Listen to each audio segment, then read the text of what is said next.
বাঙালির মহান বিজয় দিবসে শহীদদের প্রতি জাতির শ্রদ্ধা, অসাম্প্রদায়িক দেশ গড়তে সবাইকে এক হওয়ার আহ্বান।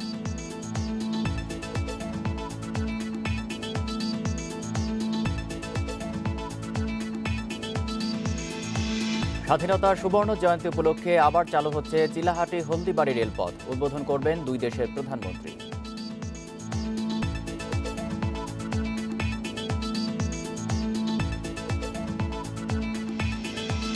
কক্সবাজার সৈকতে বঙ্গবন্ধুর ৮ ফুট লম্বা বালুর ভাস্কর্য উদ্বোধন। বিজয় দিবসে বিভিন্ন পর্যটন কেন্দ্রে দর্শনার্থীর ভিড়।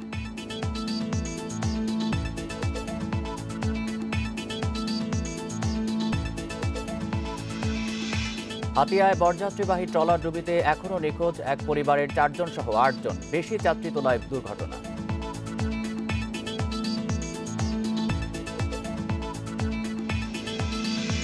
স্বাগত সমগ্র বাংলাদেশে, আপনাদের সাথে আছি আমি আলী আশরাফ। শুনছিলেন শিরোনাম, এবার বিস্তারিত। স্বতঃস্ফূর্ত আবেগ আর ভালোবাসায় মহান বিজয় দিবসে মুক্তিযুদ্ধে বীর শহীদদের শ্রদ্ধা জানাচ্ছে জাতি। ভোরে সাভারে জাতীয় স্মৃতিসৌধে রাষ্ট্রপতি মোহাম্মদ আব্দুল হামিদ ও প্রধানমন্ত্রী শেখ হাসিনার পক্ষ থেকে শ্রদ্ধা জানান তাদের সামরিক সচিবরা।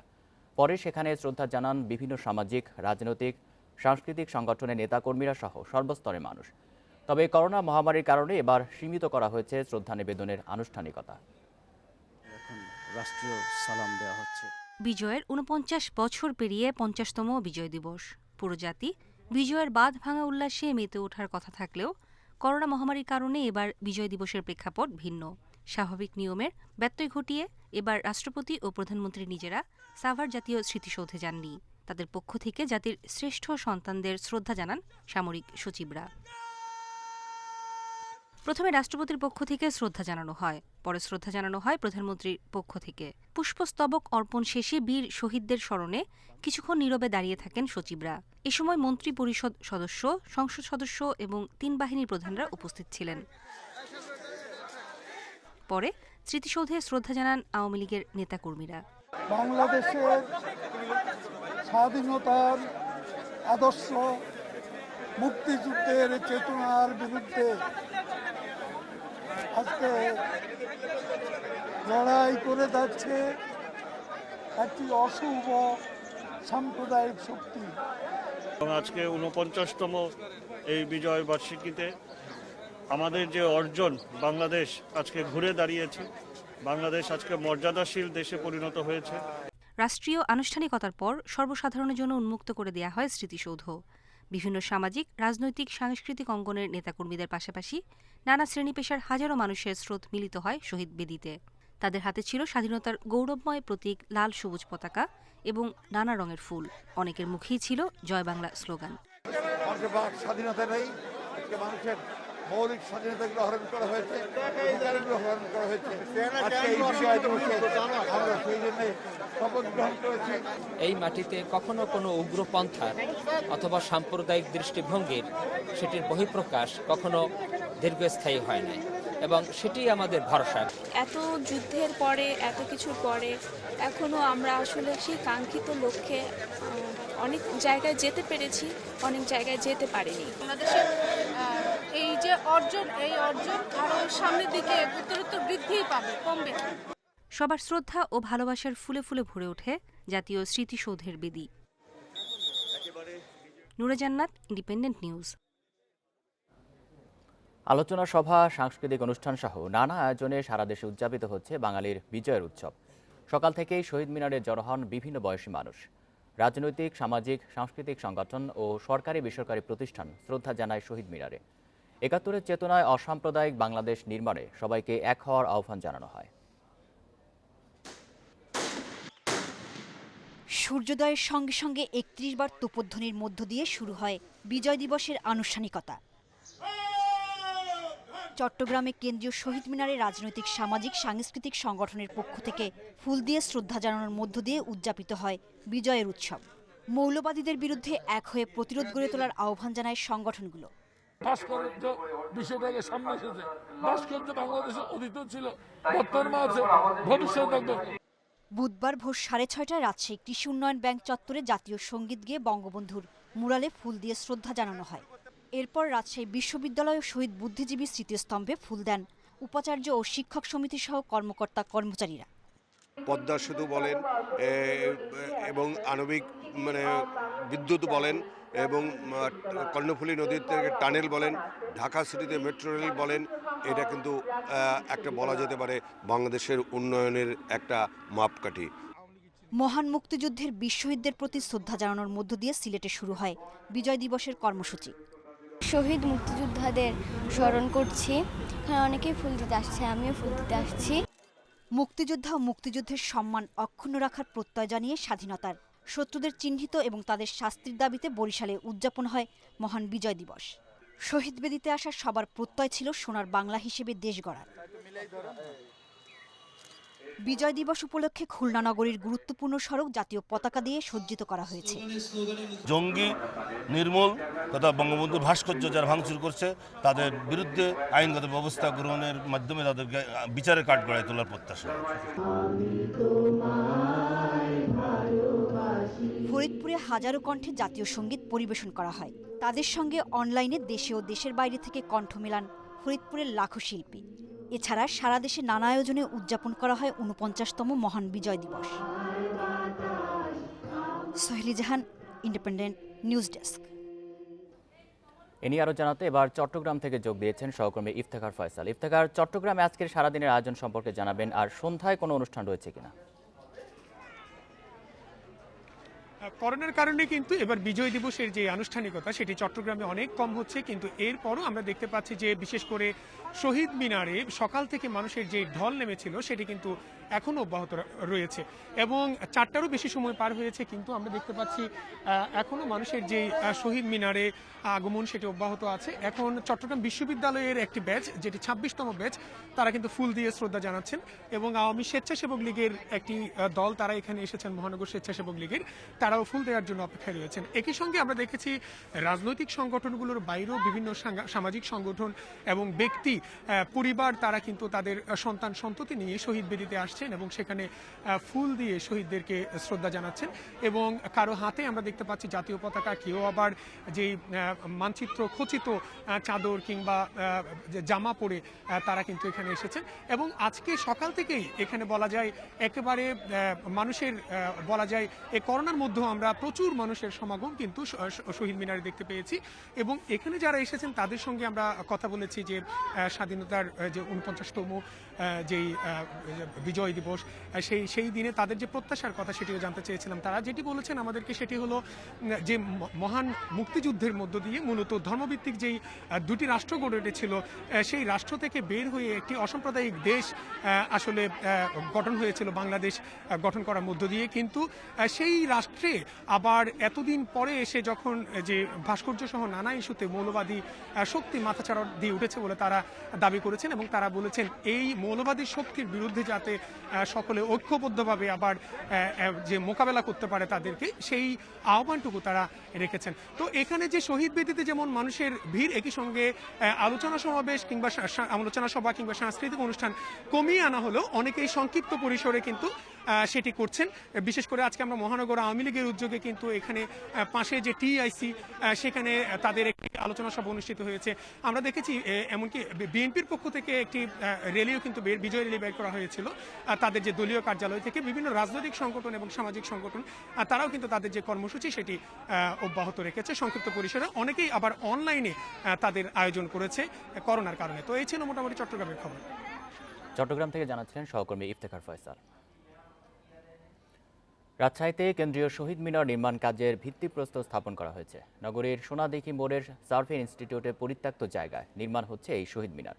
সকালে এর ভিত্তিপ্রস্তর স্থাপন করেন আন্তর্জাতিক অপরাধ ট্রাইব্যুনালের চিফ প্রসিকিউটর ভাষা সৈনিক গোলাম আরিফ টিপু। আগামী বছরে ২১ ফেব্রুয়ারির আগেই কেন্দ্রীয় এই শহীদ মিনারের নির্মাণ কাজ শেষ হবে বলে জানিয়েছেন city mayor AHM Khairuzzaman Liton. এজন্য ১৬.৫ কোটি টাকা বরাদ্দ রয়েছে বলে জানান তিনি। রাজশাহীতে বিভিন্ন প্রতিষ্ঠানের শহীদ মিনার থাকলেও কেন্দ্রীয় কোনো শহীদ মিনার ছিল না। শহীদ মিনারটি নির্মাণ শেষ হলে নগরবাসীর আশা পূরণ হবে বলেও জানান সিটি মেয়র। অনুষ্ঠানে উপস্থিত ছিলেন ভাষা সৈনিক, বীর মুক্তিযোদ্ধা সহ বিভিন্ন সংগঠনের নেতাকর্মীরা।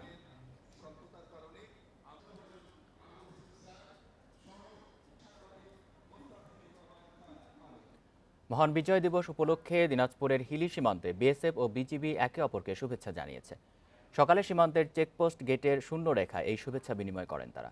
বিজিবির Hili ICP camp commander Tabibur Rahman, BSF camp commander Dalbir সিংয়ের হাতে মিষ্টি দিয়ে শুভেচ্ছা জানান ও কুশল বিনিময় করেন। এ সময় উভয় বাহিনীর সদস্যরা সেখানে উপস্থিত ছিলেন। সীমান্তে সৌহার্দ্য, সম্প্রীতি ও ভ্রাতৃত্ববোধ বজায় রেখে তাদের ওপর অর্পিত দায়িত্ব পালনের জন্য জাতীয় ও ধর্মীয় অনুষ্ঠানে বিভিন্ন সামগ্রী উপহার দিয়ে শুভেচ্ছা বিনিময় করেন তারা।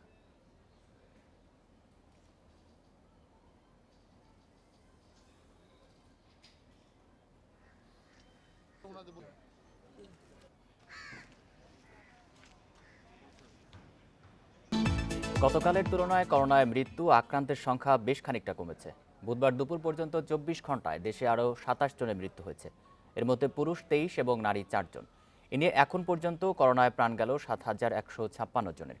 স্বাস্থ্য অধিদপ্তরে বিজ্ঞপ্তিতে জানানো হয় 140টি ল্যাবে 24 ঘন্টায় নমুনা পরীক্ষা হয় 12,025 জনের। এর মধ্যে করোনা শনাক্ত 1,632 জনের। পরীক্ষা বিবেচনায় শনাক্তের হার 9.59। এ পর্যন্ত করোনা আক্রান্ত 4,95,841 জনের। এই সময় নতুন সুস্থ হয়েছেন 2,622 জন। এ নিয়ে মোট সুস্থ 4,29,351 জন। শনাক্ত বিবেচনায় সুস্থতার হার 86.59।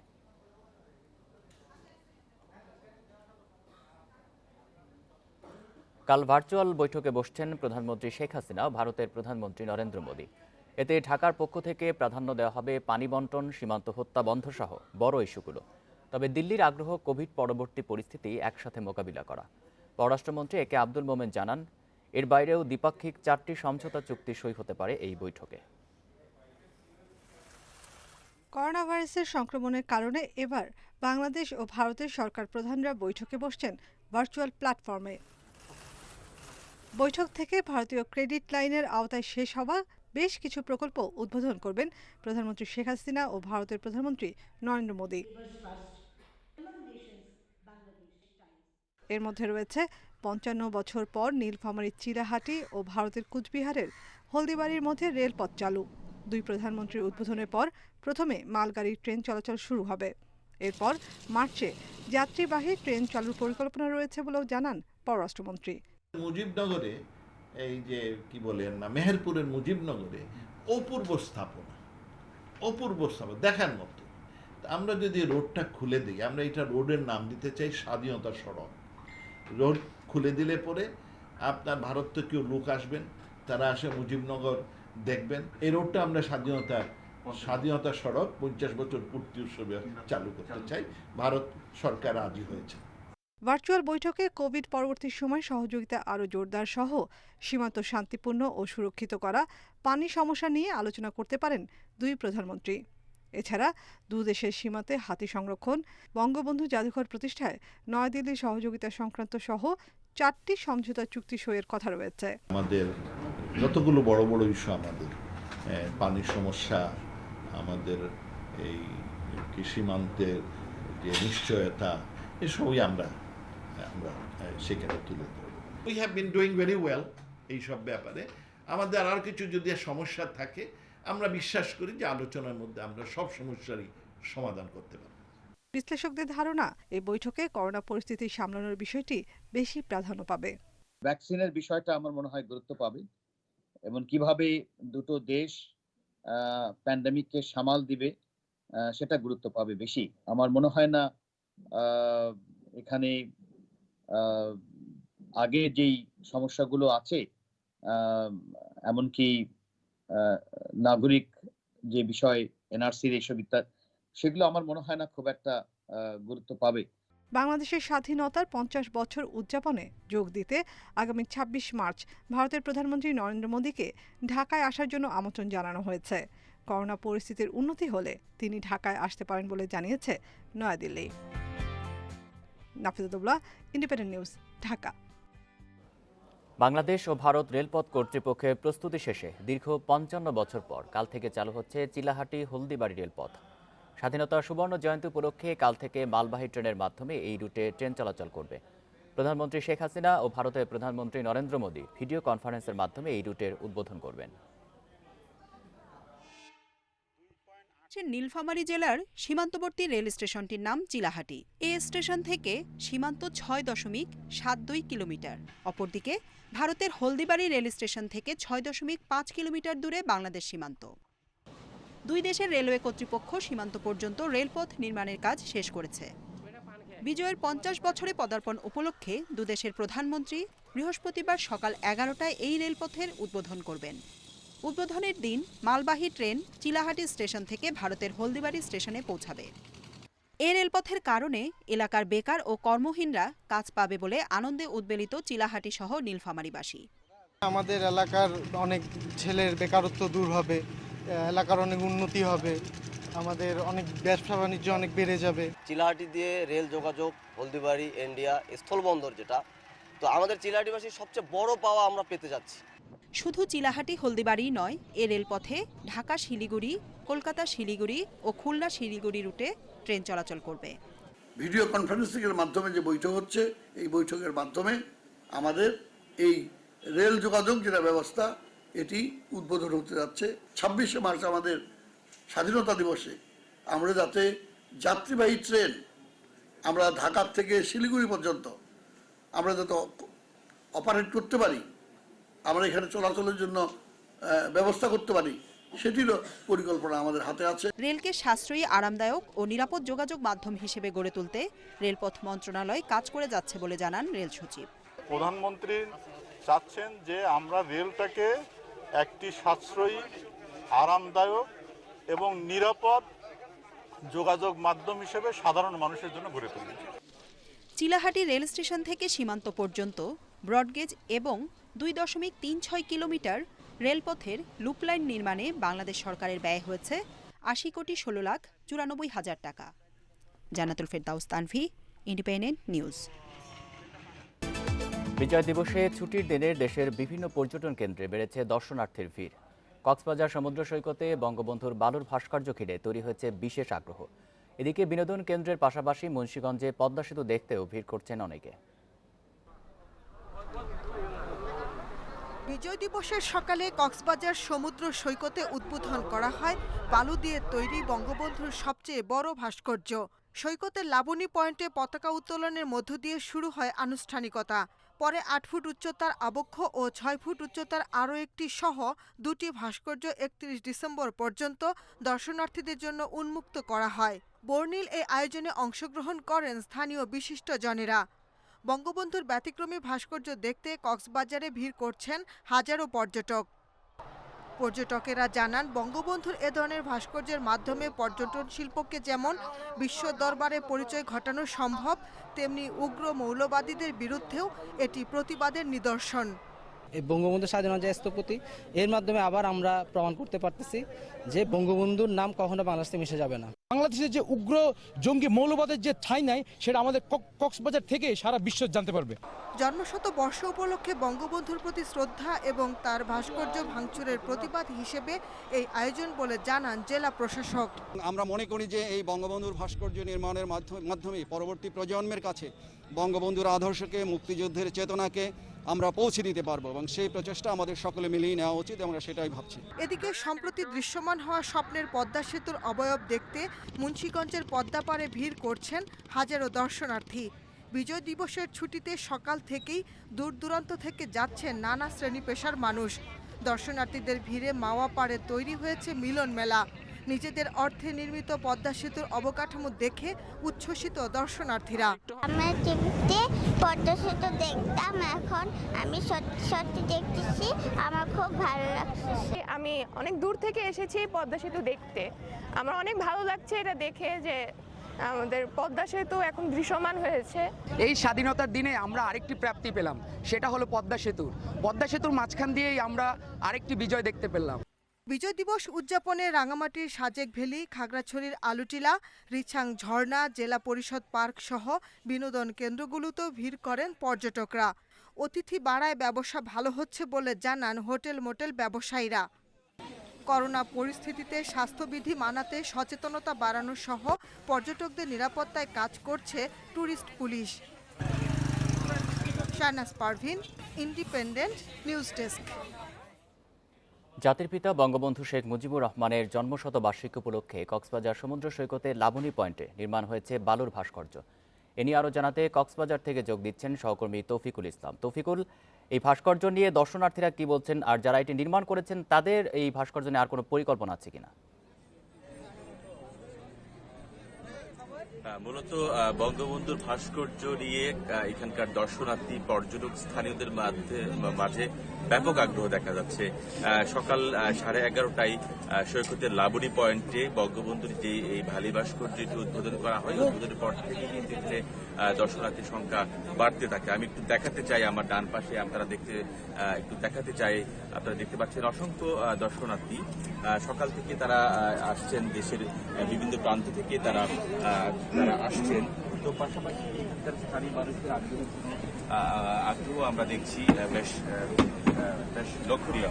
তারপরে আসলে বঙ্গবন্ধুর যে ভাস্কর্য, আমি একটু কাছে গিয়ে আপনাদের দেখাতে চাই বঙ্গবন্ধু সর্বকালের সবচেয়ে বড় বালির ভাস্কর্য বলা হচ্ছে। যারা যে ঢাকা বিশ্ববিদ্যালয়ের যে 10 জন সাবেক এবং বর্তমান চারুকলা শিক্ষার্থীরা তারা কাজ করে যাচ্ছেন, 7 দিন ব্যাপী তারা কাজ করেছেন, এই বালি ভাস্কর্য তারা নির্মাণ করেছেন। এই বালি ভাস্কর্যের পাশে আরেকটি ভাস্কর্য আপনারা একটু দেখাতে চাই। সে 1971 সালের বঙ্গবন্ধু যে ঐতিহাসিক 7ই মার্চ যে ভাষণ দিয়েছিলেন, সেই ভাষণের একটি প্রতিকৃতি আমরা দেখতে পাচ্ছি। সে ভাষণের বঙ্গবন্ধুর যে তর্জনীর পাশেই লেখা আছে এবারের সংগ্রাম স্বাধীনতার সংগ্রাম। তো আসলে সবকিছু মিলিয়ে যেটি বলতে হয়, এটি সমুদ্র সৈকতে এটি একটি নতুন অধ্যায় সূচিত হয়েছে, যেখানে উগ্র মৌলবাদীরা বঙ্গবন্ধুর ভাস্কর্য নির্মাণে যে বাধা সৃষ্টি করেছেন, সেই বাধা যে ডিসেম্বর মাসে যে বাধাটি দিচ্ছেন, তো সেটির একটি প্রতিবাদ স্বরূপ এই বঙ্গবন্ধুর ভাস্কর্য, সেরকমই বলছেন। আমি কথা বলেছি কক্সবাজার জেলা প্রশাসক কামাল হোসেনের সাথে। তিনি বলছেন কক্সবাজার থেকেই কিন্তু আরো একটি বঙ্গবন্ধুর ভাস্কর্য তারা করতে চান। কক্সবাজার সমুদ্র সৈকতের যে কলাতলি পয়েন্ট আছে, সেই কলাতলি পয়েন্টে বঙ্গবন্ধুর একটি ভাস্কর্য করা হবে বলে তিনি ইতিমধ্যে ঘোষণা দিয়েছেন। আর কি বিষয়, এই যে বঙ্গবন্ধুর ভাস্কর্য দেখতে আমরা যদি বলতে হয়, হাজার চারিয়ে লাখো পর্যটক এখন কক্সবাজার সমুদ্র সৈকতে অবস্থান করছেন। তো এই বঙ্গবন্ধুর যে ভাস্কর্যটি করা হয়েছে, সেটি আগামী 31 ডিসেম্বর পর্যন্ত সর্বসাধারণ পর্যটকের জন্য সেটি উন্মুক্ত করে দেওয়া হবে। তো আসলে মূলত সবশেষ যে কথাটি বলতে চাই, আমি কক্সবাজারের যে আগত পর্যটকদের সাথে কথা বলেছি, তাদের আগ্রহটা কোনো কমতি নেই। তারা বলছেন যে বঙ্গবন্ধু মানে বাংলাদেশ বঙ্গবন্ধুকে আজীবন মনে রাখার ক্ষেত্রে এই যে বঙ্গবন্ধুর যে ভাস্কর্য, সেটি গুরুত্বপূর্ণ ভূমিকা রাখবে বলে তারা মনে করছেন। কক্সবাজার থেকে জানাচ্ছিলেন সহকর্মী তৌফিকুল ইসলাম। বিজয়ের মাসে জাতির পিতা বঙ্গবন্ধু শেখ মুজিবুর রহমানের প্রতি ভালোবাসার ভিন্নধর্মী প্রকাশ দেখালেন এক কৃষক। যে জমির সঙ্গে জড়িয়ে আছে জীবনের সমান ভালোবাসা, সেই জমিতেই তিনি ফুটিয়ে তুলেছেন বঙ্গবন্ধুর প্রতিকৃতি। শস্যক্ষেত্রকে ক্যানভাস বানিয়ে সেখানে জাতির পিতার প্রতিকৃতির পাশাপাশি তিনি ফুটিয়ে তুলেছেন স্মৃতিসৌধ, নৌকা, শাপলা ও মুজিব বর্ষ। নান্দনিক শিল্পকর্মটি নির্মাতা ময়মনসিংহের ঈশ্বরগঞ্জের কৃষক আব্দুল কাদির। ঈশ্বরগঞ্জের সাধারণ একজন কৃষক আব্দুল কাদির শিল্পী বা অনন্য প্রতিভাশালী হিসেবে পরিচিতি না থাকলেও জাতির পিতার প্রতি অসামান্য ভালোবাসা থেকে তিনি গড়েছেন অনন্য কীর্তি। চাষাবাদের জন্য ব্যবহৃত ৩৫ শতক জমিতে শাকসবজির আবাদ করে তিনি তৈরি করেছেন বঙ্গবন্ধুর প্রতিকৃতি। সরিষা ও লাল শাকের সাহায্যে পরম মমতায় তিনি এঁকেছেন মুজিব শতবর্ষ, স্মৃতিসৌধ, শাপলা ও নৌকার লোগো। বীজগুলো গজানোর পর দৃশ্যমান হয়ে উঠেছে এসব প্রতিকৃতি। অনন্য এই শিল্পকর্ম দেখতে প্রতিদিনই কাদিরের জমিতে ভিড় করছেন শত শত মানুষ। শিল্পকর্মটি যেন দর্শনার্থীরা ভালোভাবে দেখতে পারেন, সেজন্য বাঁশ দিয়ে তৈরি করা হয়েছে ওয়াচ টাওয়ার।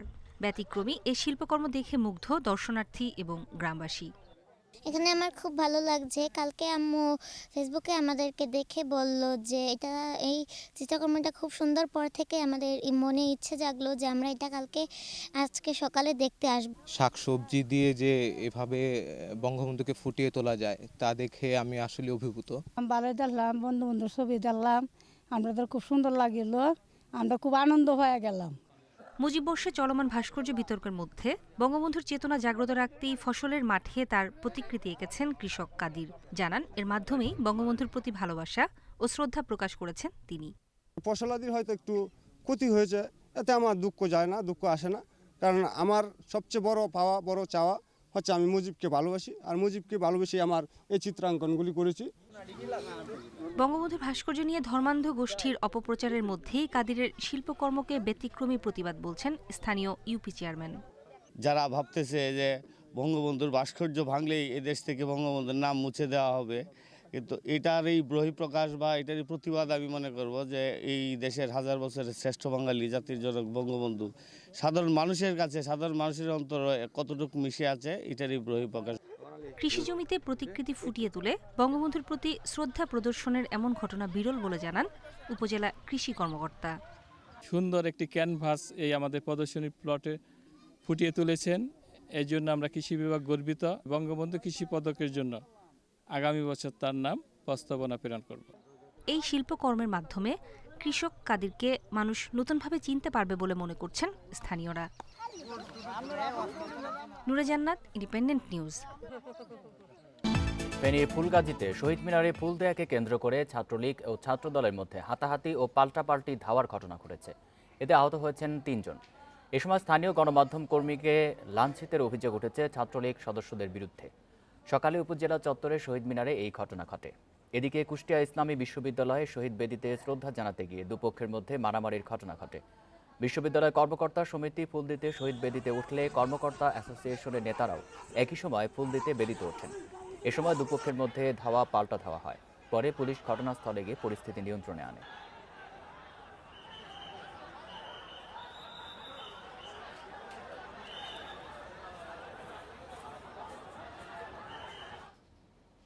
নোয়াখালীর হাতিয়ায় বরযাত্রীবাহী ট্রলারডুবির ঘটনায় এখনও নিখোঁজ রয়েছেন একই পরিবারের 4 জন সহ অন্তত 8 জন। নিখোঁজদের মধ্যে একজন নারী, বাকিরা শিশু। ট্রলারডুবিতে মৃত নববধূর বাড়িতে শোকের মাতম। স্থানীয়রা বলছেন ধারণ ক্ষমতার চেয়ে বেশি যাত্রী তোলায় ঘটেছে দুর্ঘটনা। খোলা হয়নি বিয়ের গেট, তাঁবুও টানানো।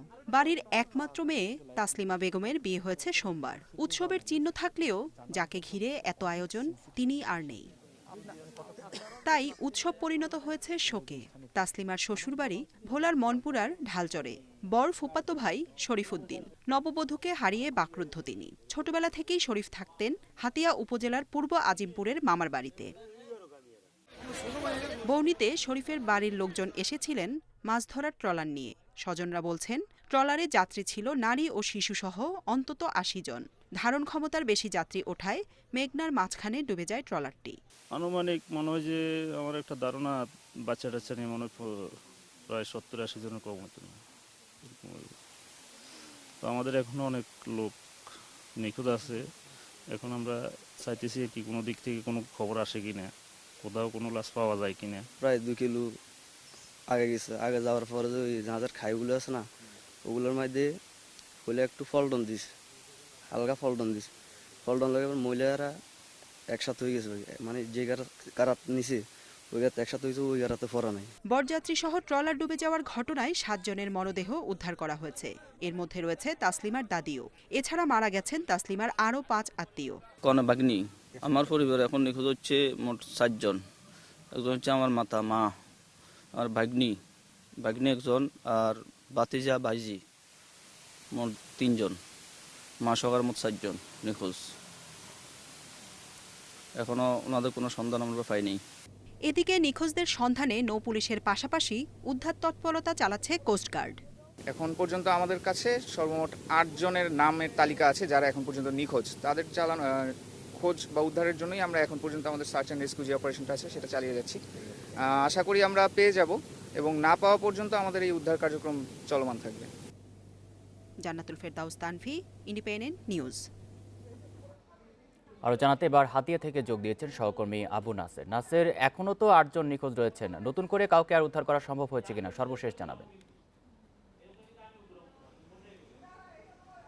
তার আগে জানিয়ে রাখতে চাই, আমি এখন আছি নোয়াখালী এবং লক্ষ্মীপুরের সীমান্তবর্তী যেই ঘটনাস্থলে গতকাল 7টি মরদেহ উদ্ধার করা হয়েছিল এই টাঙ্কির ঘাট এলাকায়। এখানে এখনও যারা নিখোঁজ রয়েছেন তাদের স্বজনরা লাশের সন্ধানে কিন্তু অপেক্ষা করছেন। আমার পাশে আছেন একজন ওমর ফারুক নামের স্বজন। তিনি তার পরিবারের 5 জনকে একসাথে হারিয়েছেন। তার মা, ভাইয়ের মেয়ে, ছেলে এবং তার বাগ্নি সহ এই তাদেরকে খোঁজার জন্য তিনি কিন্তু সকাল থেকে ব্যক্তিগত উদ্যোগে একটি ট্রলার ধরিয়ে হাতিয়ার বিভিন্ন এলাকাতে তিনি নদীতে খোঁজাখুঁজি করছেন, কিন্তু এখনো পর্যন্ত কারো সন্ধান পাননি। তবে একটু আগে তাকে জানানো হয়েছে, স্থানীয় এক জেলে জানিয়েছে, নীলবয়ার কাছে এক নারীর মরদেহ দেখেছেন তারা, তবে নারী বিধায় তারা ওই মরদেহটি নৌকাতে তুলে নেননি। এরপর পরে তিনি কোস্টগার্ডকে খবর দেওয়ার পর এখান থেকে কোস্টগার্ডের টহল টিম, যারা ইতোমধ্যে সকাল থেকে উদ্ধার কাজ চালিয়ে যাচ্ছেন, তারা সেখানে ছুটে গেছেন, কিন্তু তারা এখনো পর্যন্ত মরদেহটির কোনো সন্ধান পাননি। এইভাবে মেঘনার বিভিন্ন স্থানে উদ্ধার কাজ স্থানীয়ভাবে এবং কোস্টগার্ড নৌ পুলিশের পক্ষ থেকে চলছে। তবে মেঘনার পাড়ে এখনো যারা নিখোঁজ রয়েছে তাদের স্বজনদের আহাজারি দেখা যাচ্ছে এবং তারা অপেক্ষার প্রহর গুনছেন। একটি বিষয় জানিয়ে রাখা দরকার যে মূলত গতকাল যেই নৌডুবির ঘটনাটি ঘটেছে তার মূল কারণ হচ্ছে এখানকার মানুষ, স্থানীয় বাসিন্দারা বলছেন, নৌ পুলিশ বলছে এবং কোস্টগার্ড বলছে, অতিরিক্ত যাত্রী নেয়ার কারণেই এই দুর্ঘটনাটি ঘটেছে। এই মেঘনার পাড়ে, এই মেঘনার নদীর এলাকাতে এটি কিন্তু নতুন ঘটনা নয় যে নৌকাতে অতিরিক্ত যাত্রী নেওয়া। আমার পাশে যেই ছোট নৌকাগুলো রয়েছে এগুলো সবগুলোই কম বেশি ফিশিং বোট। আসলে মূলত এই ফিশিং বোট হিসেবে পরিচিত হলো এগুলোতে প্রায় দেখা যায় যে যাত্রী আনা নেওয়া করা হয় এবং এত বেশি যাত্রী আনা নেওয়া করা হয়, কখনো কখনো ধারণ ক্ষমতা 10 জন থেকে 15 জনের মধ্যে হলো। এই নৌকাগুলোতে দেখা যায় যে যাত্রী যখন আনা নেওয়া করা হয় কমপক্ষে 1/2 যাত্রী নেওয়া হয়। এ কারণে প্রায় প্রতিনিয়তই কিন্তু এই দুর্ঘটনা ঘটছে। প্রতি বছরে এখানে নৌ দুর্ঘটনায় বেশ কিছু লোকের প্রাণহানির ঘটনা ঘটছে। তো আইন শৃঙ্খলা বাহিনী আরও তৎপর হলে, বিশেষ করে নৌ পুলিশ, কোস্টগার্ড, তাহলে ভবিষ্যতে এই ধরনের প্রাণহানির সংখ্যা আরও কমবে বলে স্থানীয় যারা রয়েছেন তাদের অভিমত। এ হচ্ছে এই মেঘনার পাড় থেকে আমার কাছে সর্বশেষ। হাতিয়া থেকে জানাচ্ছিলেন সহকর্মী আবু নাসের। মহান বিজয় দিবস উপলক্ষে অসচ্ছল পরিবারের মাঝে মাছ পোনা বিতরণ করেছে কোঅপ নারায়ণগঞ্জ জেলা শাখা। সকালে শহরের পাইকপাড়া এলাকায় মাছগুলো বিতরণ করেন সংগঠনের সভাপতি ও নারায়ণগঞ্জ সিটি কর্পোরেশনের 17 নম্বর ওয়ার্ড কাউন্সিলর আব্দুল করিম বাবু। এ সময় স্থানীয় অসচ্ছল 12,000 পরিবারের মাঝে পোনাগুলো তুলে দেওয়া হয়। ভবিষ্যতে অসচ্ছল পরিবারকে স্বাবলম্বী করতে এই উদ্যোগ অব্যাহত থাকবে। অনুষ্ঠানে স্থানীয় মুক্তিযোদ্ধা সহ বিভিন্ন সংগঠনের ও নানা শ্রেণী পেশার মানুষ উপস্থিত ছিলেন।